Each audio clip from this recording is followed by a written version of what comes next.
Good morning mga boss. Gawa tayo ng masarap na noodles mga boss. Ayan, lutuin muna natin ng itlog. Ito yung nilutuin natin ngayon. Nissin ramen. Beef. Ayan mga bossing. At una-ung ginawa. Maghiwa muna ako ng carrots. Para sumarap ang ating niluluto mga bossing. At kung nakikita mo yung puti na yan mga bossing, umbok ang tawag namin dyan. Dito sa Pangasinan.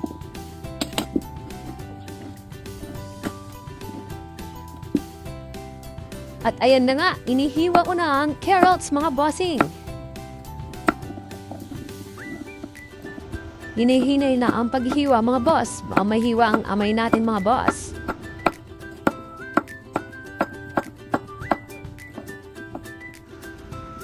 At sunod nating hiwain na tumumbok, mga boss. Hiwain lang natin ng maliliit, mga boss, parang yung carrots ang paghiwa. Parang mabilis ng maluto, mga boss. Doon tapos yung sibis mo.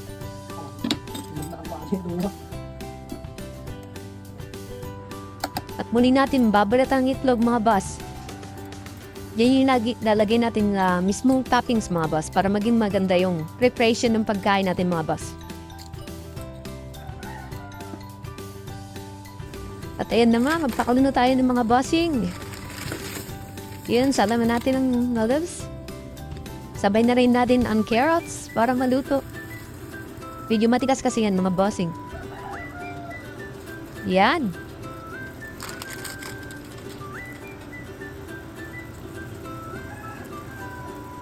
Hintayin natin maluto konti mga boss. At lalagay na rin natin yung umbok para maluto konti mga bossing. Ayan. At ayan na nga, the moment of the truth. Malapit ng maluto mga boss. Lalagyan na natin ng seasoning para maging lumasa ang ating niluluto mga bossing. At stir lang natin mga boss. Stir lang natin mga bossing. At kung medyo paluto na mga boss, lalagyan na natin ang umbok mga bossing. Stir lang natin konti mga bossing. Yan na nga, the moment of truth. Ready to serve na po mga bossing. Yan. Yan na po. First bite tayo mga bossing, first bite. Tikman natin kung masarap. Ayun, mga bossing. Salamat mga boss.